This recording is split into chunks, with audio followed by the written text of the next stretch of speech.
अस्सलाम वालेकुम। मैं डॉक्टर मुजीबुल हसन और आप लोगों को खुशामदीद कहता हूँ अपने इस यूट्यूब के चैनल पर। आज इस वीडियो के अंदर हम डिस्कस करेंगे ग्लूनाइनम होम्योपैथिक मेडिसिन के हवाले से। ग्लूनाइनम एक काफ़ी ज़्यादा फेमस होम्योपैथिक मेडिसिन है जो कि इस्तेमाल कराई जाती है स्पेशली गर्मियों के मौसम में, जब गर्म लू लगने की वजह से पेशेंट में सर दर्द की प्रॉब्लम पाई जा रही हो या सर में भारीपन की प्रॉब्लम पाई जा रही हो या पेशेंट्स को अपनी आँखों के अंदर काफ़ी ज़्यादा चुभन वगैरह या चिंगारियाँ उठती हुई महसूस हों। इस तरह की कंडीशन के लिए ये मेडिसिन काफ़ी ज़्यादा सूटेबल रहती है। इस वीडियो में हम इस होम्योपैथिक मेडिसिन के हवाले से डिटेल के साथ डिस्कस करेंगे कि मज़ीद किन सिम्टम्स के अंदर इसको इस्तेमाल कराया जाता है, और दूसरे पे कि आया जो ये सर दर्द की प्रॉब्लम या सर भारी वाली प्रॉब्लम पाई जा रही होती है स्पेशली गर्मियों के मौसम में, इसकी क्या रीज़न बनती है।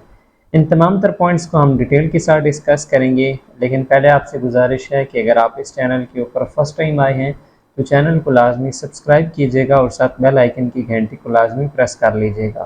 ताकि इसी तरह की इन्फॉर्मेटिव वीडियोस होम्योपैथिक मेडिसिन के बारे में आपको मिलती रहें। अपने ट्रीटमेंट के हवाले से अगर आप मेरे साथ रब्ता करना चाहें तो कुछ फ़ीस पे करने के बाद आप व्हाट्सएप के ऊपर इस दिए गए नंबर पर मेरे साथ रब्ता कर सकते हैं।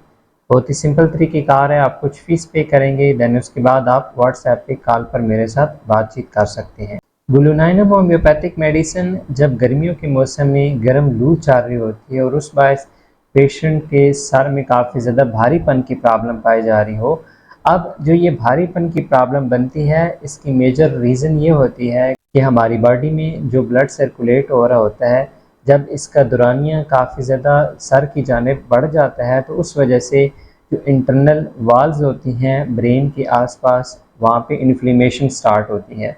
अब उसी सोजिश के बायस जो ये सर में भारीपन या दबाव की कैफियत होती है ये शुरू होती है। इसकी मिसाल मैं आपको इस तरह से समझा देता हूँ कि जैसे आपने अक्सर औक़ात घर में देखा होगा कि पानी का जो पाइप होता है नॉर्मल, उसमें से अगर नॉर्मल फ्लो में पानी गुज़रा हो तो वो पाइप एक जगह के ऊपर पड़ा रहता है, लेकिन जो ही बहुत ज़्यादा प्रेशर के साथ उसमें से पानी गुज़रता है तो वो जो पाइप होता है उसके ऊपर तनाव की कैफियत बनती है और जिस वजह से वो खुद ब खुद मूव होने लग पड़ता है। अब सेम यही कंडीशन हमारी ब्लड वेसल्स की होती है जो स्पेशली ब्रेन के आसपास की जगह होती है, क्योंकि यहाँ पे जो ब्लड वेसल्स होती हैं ये इतनी ज़्यादा थिन होती हैं, इतनी ज़्यादा पतली होती हैं कि जो ही ब्लड सर्कुलेशन तेज़ होता है सर की जानिब तो इनमें तनाव की कैफियत, स्टिफनेस वाली कैफियत बनने लग पड़ती है और उसी वजह से फिर आसपास के टिश्यूज़ के ऊपर लोड पड़ता है और पेशेंट को सर दर्द की कैफियत स्टार्ट होती है।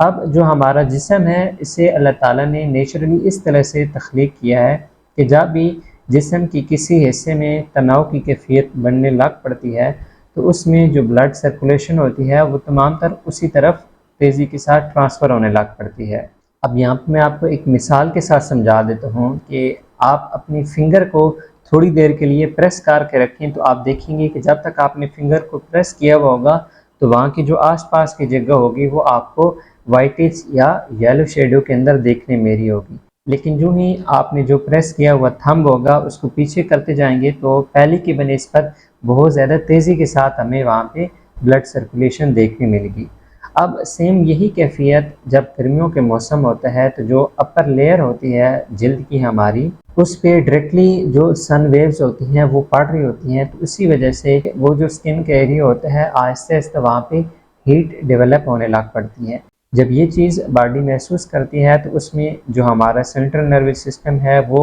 जो ब्लड सर्कुलेशन होती है वहाँ पे सिग्नल ट्रांसफ़र करता है, जिसके नतीजे में ब्लड का फ़्लो ब्रेन की जानिब तेज़ हो जाता है। अब उसी फ़्लो के तेज़ होने के बायस ये सारी कंडीशन डेवलप होती है। अब क्योंकि आँखों के आस-पास की जो ब्लड वेसल्स होती है, रगें होती हैं, वो भी काफ़ी ज़्यादा थिन होती हैं,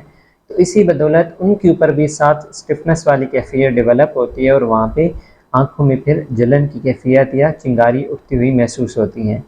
अब जो ये कंडीशन मैं आपके साथ शेयर कर रहा हूँ ये ना सिर्फ गर्मियों के मौसम में पाई जाती है बल्कि सर्दियों के मौसम में भी जो अफराद गर्म कमरे में हीटर के पास बैठे तो अगर उनमें सर दर्द की कैफियत या सर में चक्कर आने की कैफियत शुरू होने लग पड़े तो ऐसी कंडीशन में भी आप ग्लूनाइन होम्योपैथिक मेडिसिन को इस्तेमाल कर सकते हैं। ग्लूनाइनम होम्योपैथिक मेडिसिन जिन अफराद को अपने थायराइड के अंदर काफ़ी ज़्यादा स्वेलिंग की कैफियत फ़ील होती हो, भराव फ़ील होता हो, जिस बायस वो अक्सर औक़ात अपनी कॉलर को खोल के रखते हों, या अगर वो अपने ऊपर वाले बटन को बंद करें तो उससे उनको काफ़ी ज़्यादा घुटन का एहसास होने लग पड़े। ऐसी कंडीशन के लिए ये मेडिसिन काफ़ी ज़्यादा सूटेबल है। अब इसके अलावा इस मेडिसिन को आप दाँत के दर्द के हवाले से भी इस्तेमाल करा सकते हैं, लेकिन यहाँ पर ये चीज़ ज़हन में रखें कि अगर दाँत का जो दर्द है उसमें कोई पस वगैरह नहीं पाई जा रही, या इसके अलावा पेरियोडोनाइटिस की कंडीशन नहीं पाई जा रही, तो फिर आप इस मेडिसिन को यूज़ कर सकते हैं। सिंपली जो दाँत का दर्द होता है उसमें ये मेडिसिन काफ़ी ज़्यादा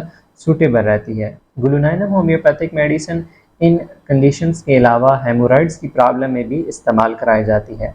अब वैसे तो जो पाइल्स की कंडीशन होती है इसके लिए कई सारी होम्योपैथिक मेडिसिन हैं, लेकिन ये स्पेशली उस कंडीशन में अप्लाई कराई जाती है जहाँ पे पेशेंट जब स्टूल पास करते हैं और साथ ब्लीडिंग हो, और उसके साथ पेशेंट को ख़ारिश वगैरह वहाँ पे फील हो रही हो। ऐसे केसेस में इस मेडिसिन के रिज़ल्ट काफ़ी ज़्यादा बेस्ट मिल रहे होते हैं, लेकिन एज ए हेल्पिंग में अगर इसे साथ इस्तेमाल किए जाए तो पेशेंट में फिर और क्विक रिज़ल्ट देखने मिलता है। अब डिस्कस करते हैं कि आप ग्लूनाइनम होम्योपैथिक मेडिसिन को किस तरह से इस्तेमाल करेंगे। इस मेडिसिन को मोस्टली 30 या 200 पोटेंसी के अंदर ही इस्तेमाल कराया जाता है। अब जो कंडीशंस मैंने आपके साथ शेयर की हैं, इनमें आप इस मेडिसिन को 30 पोटेंसी में भी इस्तेमाल कर सकते हैं और 200 पोटेंसी के अंदर भी इस्तेमाल कर सकते हैं। इन सिम्टम्स के अलावा भी कुछ और सिम्टम्स में इस मेडिसिन को यूज़ किया जाता है, तो उस हवाले से हम फिर किसी और वीडियो के अंदर डिटेल के साथ डिस्कस करेंगे। अब यहाँ पे मेरा मशवरा आपको ये होगा कि अगर आप में ये सर दर्द की प्रॉब्लम पाई जा रही हो, जिसमें गर्म लू लगने की वजह से आप में सर में दर्द स्टार्ट होता हो, तो कोशिश करें कि अपने एरिया के जो होम्योपैथिक डॉक्टर हों उनके साथ कंसल्ट करने के बाद ही आप इस मेडिसिन की डोजेज को यूज़ करें, क्योंकि आपकी कंडीशन वाइज जो डोजेज आपको सूट करती होगी वही आपके डॉक्टर फिर प्रिस्क्राइब कर देंगे। मज़ीद अगर आप अपनी ट्रीटमेंट के हवाले से मेरे साथ रब्ता करना चाहें तो कुछ फ़ीस पे करने के बाद आप व्हाट्सएप के ऊपर इस दिए गए नंबर पर मेरे साथ रब्ता कर सकते हैं। उम्मीद है आज की वीडियो आप लोगों को पसंद आई होगी। मिलते हैं फिर नेक्स्ट वीडियो में, तब तक के लिए फ़ी अमान अल्लाह।